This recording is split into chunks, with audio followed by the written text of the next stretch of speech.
We've been on this journey with Clementine since 2012. We had no idea that Clem was going to mean so much to players.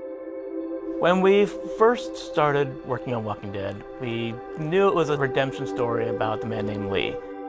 And Clementine was the lens that we see all of our actions. For this to really work, I think we needed a Clementine who was smart. We needed a character who was self-reliant.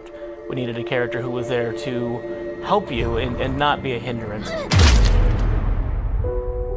was kind of a risk putting a kid as a main character in a game. The fact that she was such a likable character, her heartbreaking relationship with Lee was amazing.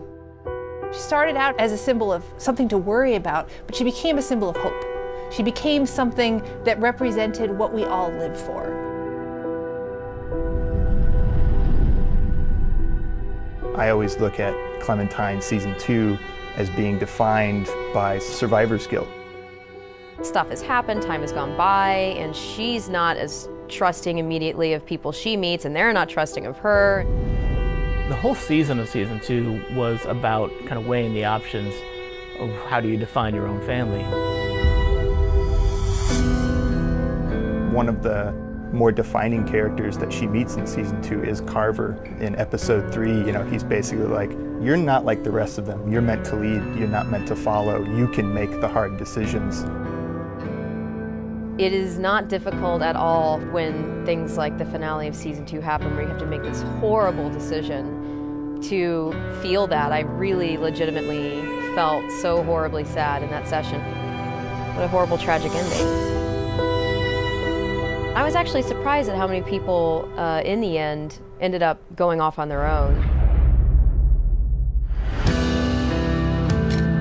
The Clementine you meet at the beginning of Season 3 is definitely shaped by the events of 2. She's had a really rough go of it.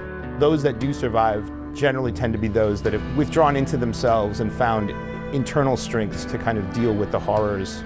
It all seemed to fit very well with where she's at in Season 3. There are times when I'm doing Clementine's voice in Season 3 where she is a bit lower than my voice. This area I have to speak in my throat, I can't really explain it. Season 2 was all about her trying to make a go of it in new families and new communities, and how that really did not go well. Over the course of Season 3, she meets a family with which, by the end, it did work. And so she's, I think, rejuvenated.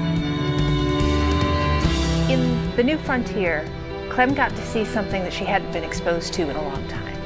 A functional family, a family that was still caring for each other throughout everything that they had gone through in the world of The Walking Dead so far. And she set out at the end of A New Frontier with one singular goal in mind, which was to find AJ and make that again for herself. Now, what she's gonna do when she finds him, that is the story of Season 4. That is the story of future Clem. Who she wants to be, who she wants to be with, and how she wants to be, those are decisions the player's gonna make.